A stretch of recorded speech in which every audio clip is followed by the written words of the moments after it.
So we are going to talk about multiple gestation, although the key focus for this lecture is not all types of multiple gestation, but basically the mechanisms and types of twin pregnancy. The other types of multiple gestation is not within our scope. However, you can actually extrapolate from the concepts that you're going to learn in twin gestation.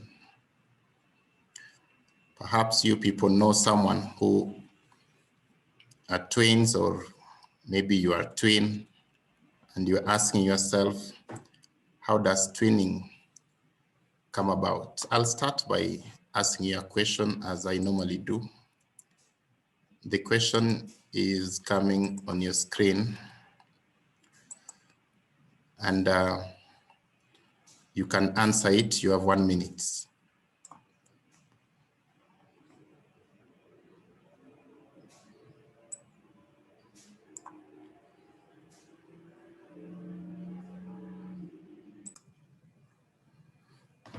Your 1 minute is over, and so I'll resume. I can see most of you have chosen splitting of the zygote. And of course, that is wrong. The zygote is a single cell. If you split it, of course, it will die.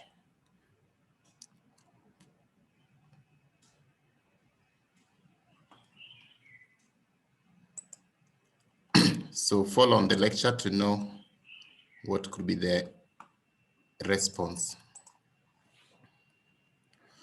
Multiple gestations are not necessarily twins only. They can also be 3, they could be 4, they could be 5, or any other number that you've heard about. It's most likely right than wrong. However, we are going to talk about twin gestation. There are 2 mechanisms that explain twin gestation. We have what we call dizygotic twinning, and we have what we call monozygotic twinning. Let's begin with the dizygotic twinning. In dizygotic twinning, there are multiple oocytes which are available for fertilization. It means that when this particular woman was ovulating this particular reproductive month, she did not just ovulate one oocyte. She ovulated multiple oocytes. They could be 2 from one ovary, or it could be 1 from each ovary. And they don't have to be just 2. They can even be many, more than 2. So concept here is that there's multiple ovulation. If 2 of these oocytes which have been released are fertilized, then they'll definitely be fertilized by different sperms. One sperm will go to another, and another sperm to another one. It is not one sperm fertilizing 2 oocytes like the way some men behave. It's about 1 sperm fertilizing 1 oocyte. If that happens, then it means you are going to start development with 2 zygotes. So you can extrapolate. If there were 5 oocytes available for fertilization and they are all fertilized, then it means you'll be starting development with 5 zygotes. So it means you'll be expecting some other multiple pregnancies, not necessarily twins. And that explains why you can even have other types of multiple pregnancies. Anyway, let's focus on the situation where there are 2 oocytes available for fertilization and they are both fertilized successfully. You get 2 zygotes to start with. If these 2 zygotes develop successfully to become babies, then definitely you're going to have twins. What is important to note about this type of twins is that they're genetically different because the sperms have different genetic makeup. The oocytes also have different genetic makeup, and so these two twins will have different genetic makeup. We call them fraternal twins. The fraternal twins constitute 2/3 of all types of twin gestations. And that is good news, and you'll be knowing why that is good news shortly. I want you to realize that at any given month, a woman can actually release more than one oocyte. Twinning come about if those multiple oocytes are successfully fertilized. If there are multiple oocytes which are available for fertilization, but only one is fertilized, of course, that will not give you twin. The understanding here is that if an egg is available for fertilization and there is a sperm in the vicinity, it is not automatic that they will actually shake hands. As a matter of fact, fertilization is a low chance, actually. Maybe less than 30% chance, even if the oocyte is there and the sperm is there and they're all happy. They don't have to shake hands. Usually the chance is less than 30%. So you can have a scenario where there are multiple oocytes available for fertilization, but none of them becomes fertilized. There'll be no pregnancy, of course, or just one of them becomes fertilized. It's a lot of chance. Now, having said that, it means that it's also possible, therefore, that if a woman has multiple oocytes which have been released and she has sex, maybe one oocyte can be fertilized by a sperm and the other one is not fertilized. But then she has sex again, then the other one becomes fertilized. What I mean is, let's say she goes to bed at night, hopefully, and they have sex with the husband or whoever. One oocyte becomes fertilized. Then in the morning, before they wake up, then they have sex again, as it can happen. Then the sperms which have been released in the second intercourse is the one that then fertilizes the other oocyte. It's possible. When that happens, it means that you have two oocytes or multiple oocytes which have been released in the same cycle, but they've been fertilized by sperms which are of different acts of sexual intercourse. This is what we call superfecundation. If superfecundation is possible, then there's something else that is also possible. It is possible, therefore, that these sperms don't have to be from the same man.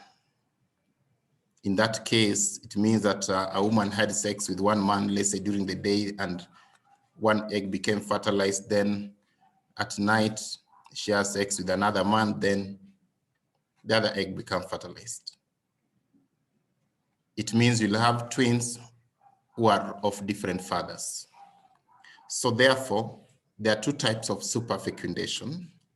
We have what we call homopaternal superfecundation, where the twins have the same father, and heteropaternal superfecundation, where the twins have different fathers. Like these two actually are twins, and they are of different fathers. So the issue only may arise maybe if the twins are of definitely different races, then you start wondering, hey, what did you do? But yes, superfecundation is something that has been described in humans. Of course, it's so much common in lower animals like the dog. You wonder why. You see, when a dog gives birth, there'll be so many offsprings, and usually those offsprings are not necessarily from the same male dog. Let's talk about monozygotic twinning. Monozygotic twinning occurs when a single oocyte is fertilized by a single sperm, and so development begins with a single zygote. That's why we are calling it monozygotic. Now, what happens is that you have separation of the early embryonic cells. The early embryonic cells are the ones which are separating. There are some terms here that I want you to underline. The first term I want you to underline is early, to mean that this separation is only possible during a particular time span. And that time span is usually the first 15 days after fertilization. The separation is only possible during the first 15 days after fertilization. The other term I want you to underline is embryonic. And I'm using the term embryonic here to mean the cells which are designated to become the baby. The cells which have that potential of ever becoming the baby. So yes, I know the zygote is embryonic because it will become the baby. That's okay. The two cells are embryonic because they can become the baby. The four cells, the morula, they are all embryonic because they have the potential of becoming the baby. However, when you reach the blastocyst, not all the cells of the blastocyst have the potential of becoming the baby. Only the inner cell mass have the potential of becoming the baby. The outer cell mass does not have the potential of becoming the baby. So in the question I asked you earlier, separation of the trophoblastic tissue will not give you twinning. That will just give you separate or placenta or something, but it can't give you twinning. So underline the term embryonic to mean the cells designated to become the baby. Now, if you have monozygotic twinning, then it means that these twins will be genetically similar. They're genetically identical. So these are the ones we call identical twins. We classify monozygotic twins based on the type of structures that they share. Monozygotic twins tend to share some structures, and the structures we are looking at are three, and I want you to understand them. We are looking at the chorionic plate. If you remember, the chorionic plate is a structure that becomes the placenta, so we're looking at that. We're also looking at the amniotic sac. And lastly, we are looking at the body parts. Those three are the ones we are looking at. And this is how we term them. So with regard to the chorionic plate, we call that chorionicity. With regard to the chorionic plate, the structure that becomes the placenta. If the twins share the placenta, we call them monochorionic twins. If the placentae are separate, then they are dichorionic twins. So separate placenta, dichorionic, one placenta, monochorionic. That is chorionicity. The second thing we look at is amnionicity. So we're just looking at, are they sharing the amniotic sac? And on this note, if they share the sac, then they are monoamniotic. And if the sac is separate, then it is diamniotic. The third thing we look at is the body parts. Usually, it is not routine for us to classify them based on the third concept unless it actually exists. So if it exists, we talk about it. If it doesn't exist, then we don't talk about it. Therefore, if it exists, then we just call them conjoined twins. If there's no conjoining, then we don't really much talk about them. We just classify them based on the first two concepts. I want you to understand something. This gives you a summary of the morphological changes that occur in the first 2 weeks. We did this some time back, but I know it was last year, then now there was Christmas. So, and many things happened during Christmas, so you may have forgotten. Remember, the first day of after conception, we have a structure that looks like that, which we call the zygote. The zygote undergoes a cleavage event. The first cleavage event can be experienced within the first day or the second day. And that first cleavage event will give you that structure, which has two cells, and so we call it the two-cell stage. The second cleavage event, hopefully affecting both of the cells of the two cell, will give us a structure that has four cells, and that is what we call the four-cell stage. The four-cell stage is present on the second day. Beyond that, we have, of course, multiple cleavage events. And so it will reach a time on the third or the fourth day where we have a structure that has about 12 to 32 cells, and that is what we had called the morula. After the morula, there's a structure that has a cavity, which looks like that. This is what we call the blastocyst. Now you remember that the blastocyst is formed from day 5, and it lasts up to around the 8th or the 9th day. That's a blastocyst. You'll also remember that we had early and late blastocyst. After the blastocyst stage, from where the blastocyst leaves it up to maybe around the 14th day, we have a structure that looks like this with 2 layers and 2 cavities, among other concepts of tools. This is what we call the bilaminar disc stage. So this was to give you a summary of the morphological changes that occur in the first 2 weeks of development. I've done this because I want you to understand something. What determines whether a structure is shared in the monozygotic twin? A structure is shared if separation of the embryonic cells occurs after that structure has been established. However, if separation occurs before that structure is established, that structure will not be shared. And I want you to remember again that the structures that we are thinking about here are these 3. The placenta, or otherwise called the chorion, the amniotic sac, and the body parts. So therefore, the key question for you to ask yourself is, what is the evidence that the placenta has been established? What is the evidence that the amniotic sac has been established? And what is the evidence that body parts have been established?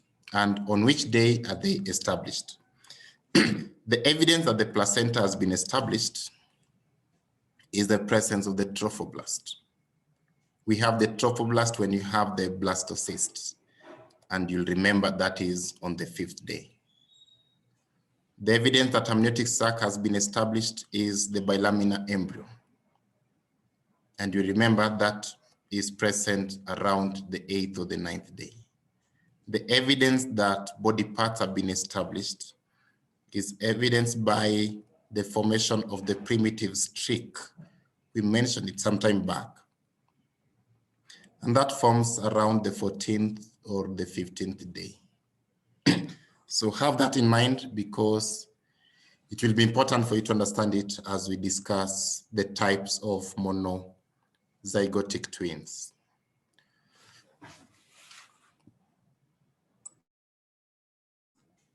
So let's look at the types of monozygotic twin.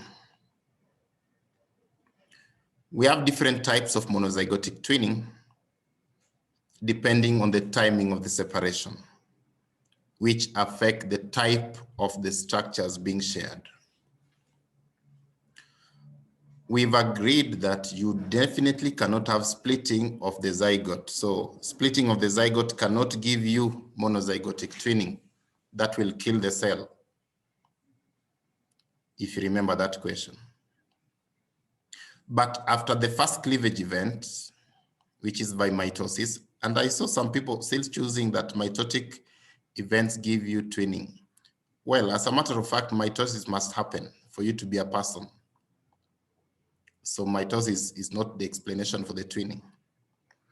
Anyway, so the first mitotic event gives you two cells. Now, if these two cells separate, that means that separation is occurring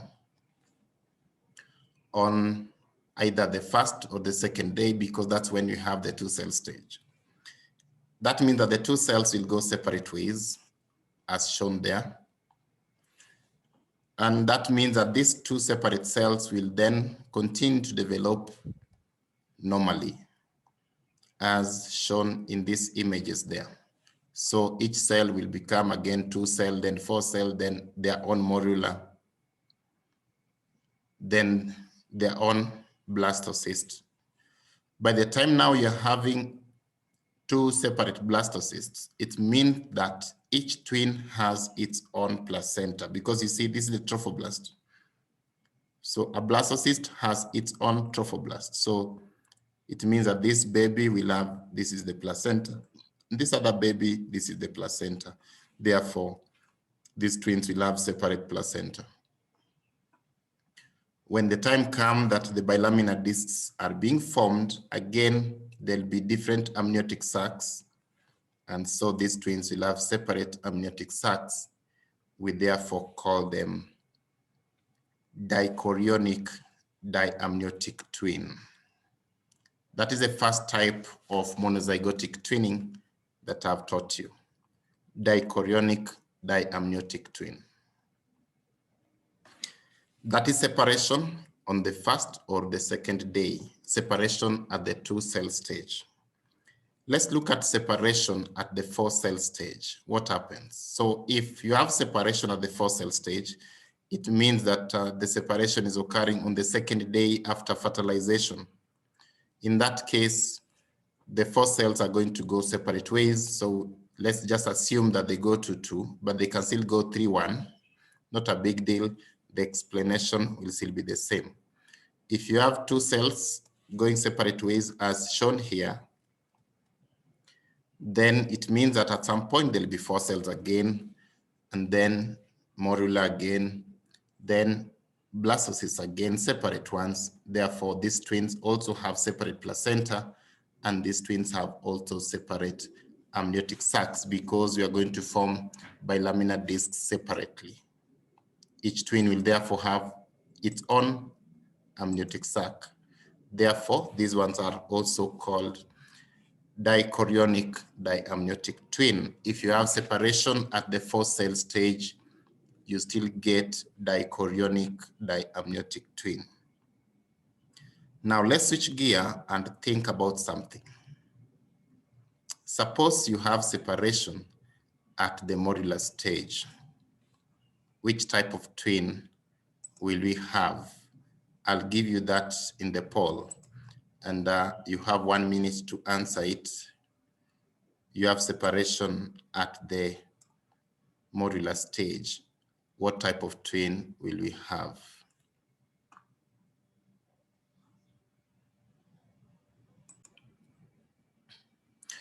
Right, your 1 minute is over. So I can still see many people failing the question. It means you are really not following the lecture. And that will cost you at some point. But let's go on.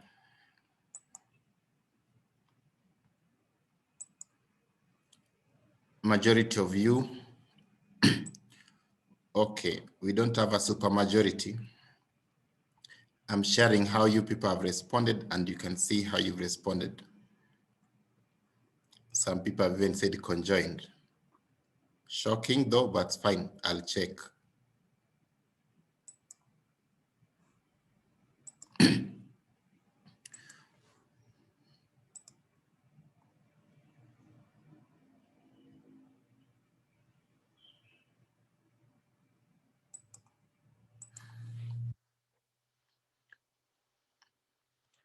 All right. Separation at the monozygotic, separation at the modular stage. If you have separation at the modular stage, it means that we are having separation around the 3rd and the 4th day, as shown in this image. So this is the morula. Now, if the cells of the morula separate, they will go different ways. You still have different masses of cells.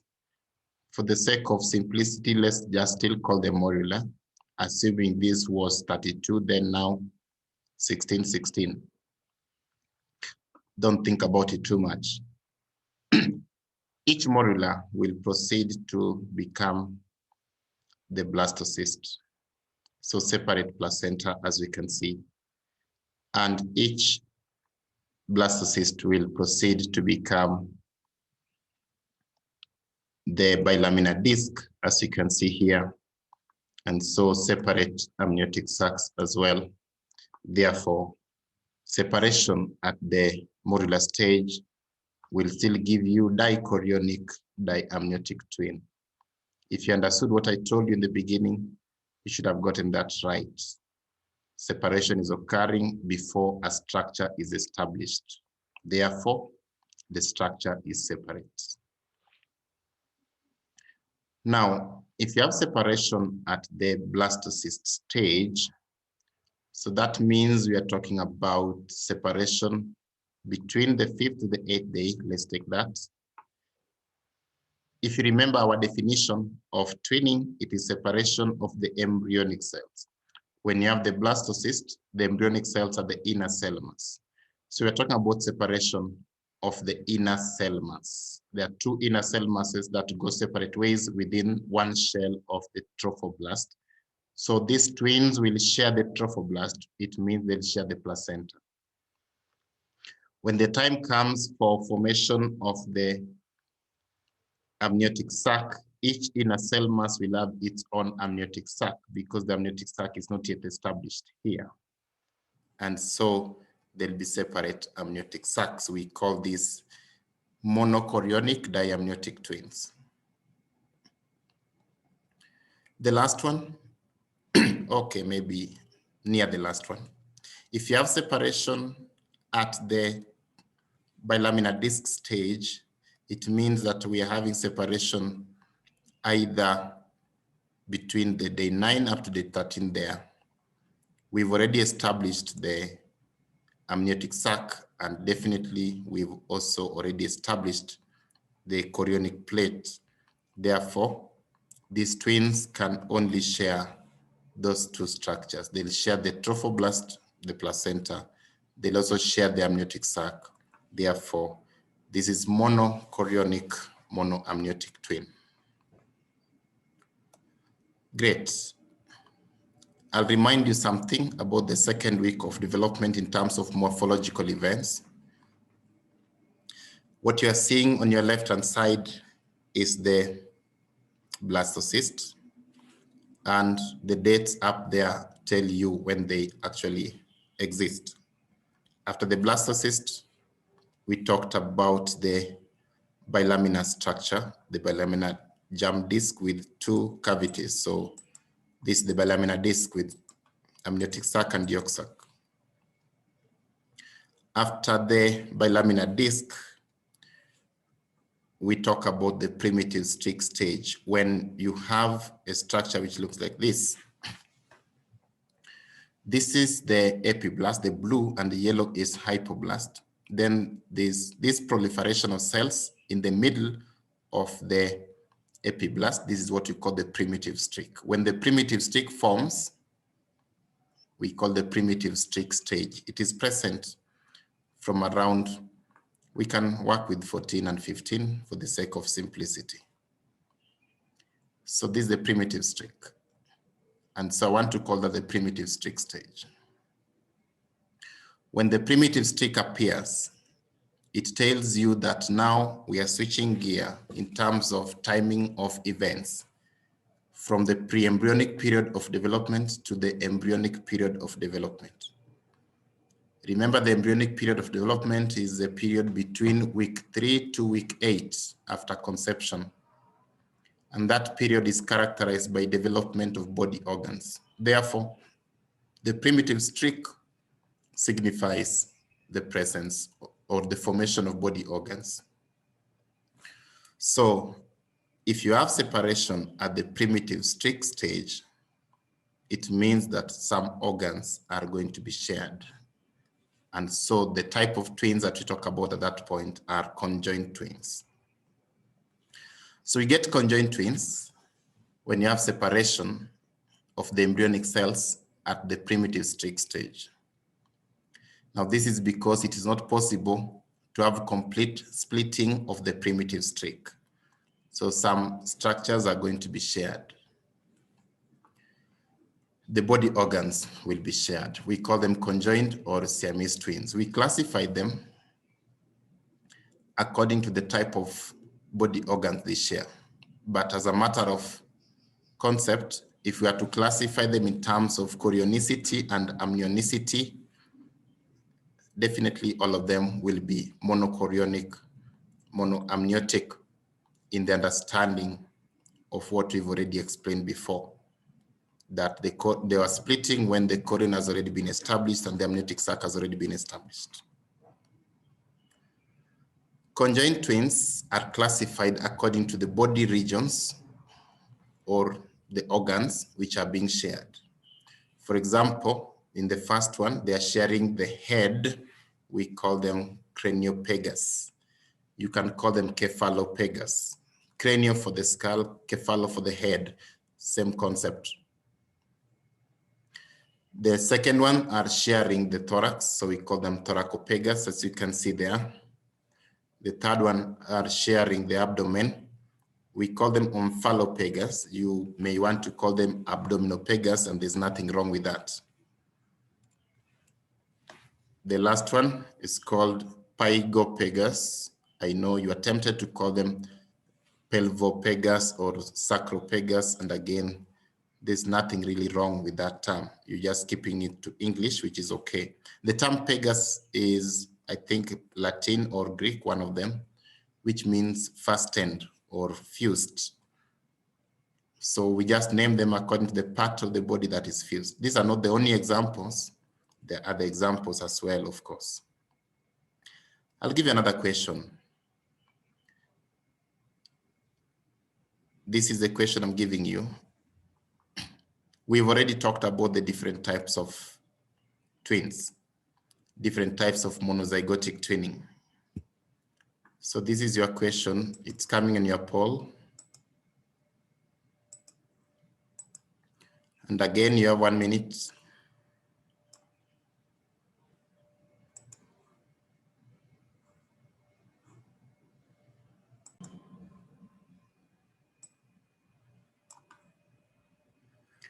Okay, your 1 minute is over.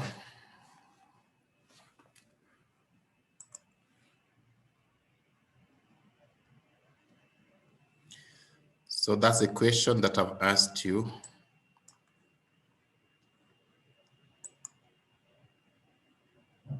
And I'm sharing with you how you people have responded. Again, we don't have a supermajority. I think anatomy must be really hard.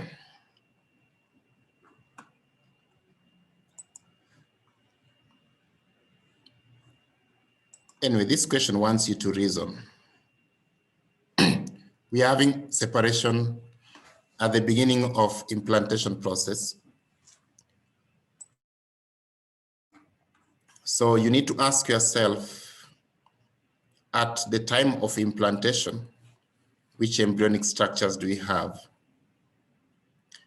And we know that the structure that implants is the blastocyst. That is why then this will give you monochorionic diamniotic twin. I'll give you another question. Again, you have 1 minute.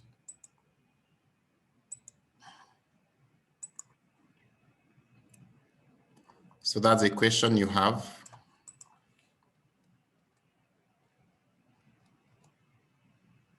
It's on your poll. You answer it in the poll.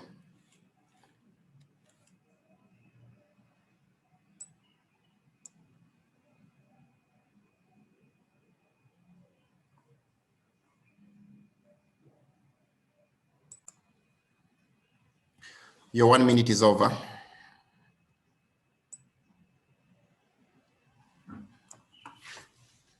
At least now I can afford a smile.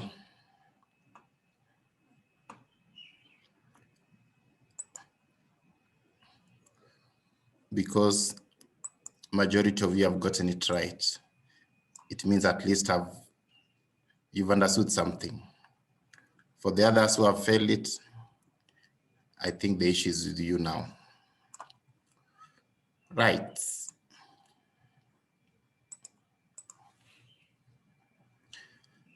That assignment is not for you. So let me skip it. Let's talk about complications of multiple pregnancy. So multiple pregnancy can give you conjoined twins, as we've talked about. If you have multiple pregnancy, the probability that the babies will not reach term is high. They'll be born prematurely. This is largely because of the weight they put on the uterus. And so it reaches a point, the uterus is too stretched and it assumes that we've now reached term. So they'll be born before 36 weeks of gestation. Also, the chances that then they will not achieve the desired birth weight is very high. The normal birth weight is 2.5 to 3.5. These babies may be born with 2 kgs or even less. Also,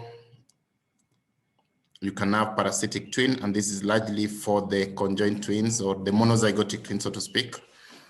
They can be parasitic. Parasitic twin is where you have the tissues of one twin being incorporated into the body of another one, like what you can see in the first image or in the second image, and even in the third image there.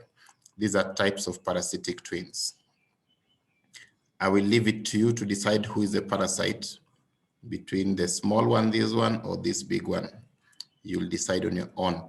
But these are types of parasitic twins. Complications of monozygotic twinning.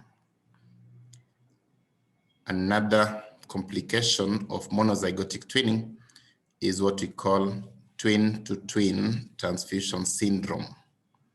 This is where there is preferential blood flow to one twin at the expense of the other one. There is preferential blood flow to one twin at the expense of the other one.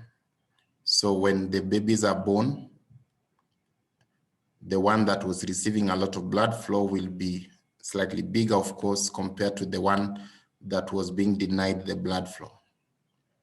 Both of them are sick in the understanding that the one that has been denied blood flow will be anemic, and the one that was receiving a lot of blood, the blood that in their circulation is very viscous and so also not very efficient in oxygenation. So both of them require oxygen support. You can have the death of one twin. You may want to call this a complication, but let's talk about it. Maybe you don't look at it as a complication. But the concept is that one twin can die. If the twin dies, usually maybe in the second or third trimester, the pregnancy can naturally terminate itself, but sometimes it doesn't. If it doesn't, then what happens? If the pregnancy does not terminate itself, it means it will reach term, and the one who is alive will be born, then the one who was dead will also be delivered. When they're delivered, they look like this. They'll be macerated, and this is what we call fetus paparaceous, macerated twin. Yes, they'll be born, but macerated because they died a while back. However, if the twin died in the first trimester, or let's say early pregnancy, there'll be no way of knowing that there was actually twinning. And the reason is because the twin that dies, the tissues of the twin that dies will be incorporated in the developing placenta of the twin that is alive. And so we will not know that there was a twin. And so we like calling that vanishing twin. The twin vanishes. We call it vanishing twin because there's no evidence. You can't really see that evidence. Now, you only know that this happened if, let's say, the woman went for ultrasound in the early pregnancy, as you can see in this image, and she's told that you have 2 babies, as you can see in these ones. This is ultrasound, obstetric ultrasound. This is the chorionic cavity, and you can see in that chorionic cavity, monochorionic twin, you have 2 babies within there. So if one of the twins dies, when the time for delivery comes, only 1 baby will be delivered. The twin that dies, the tissues will be incorporated into the developing placenta. We call that vanishing twin.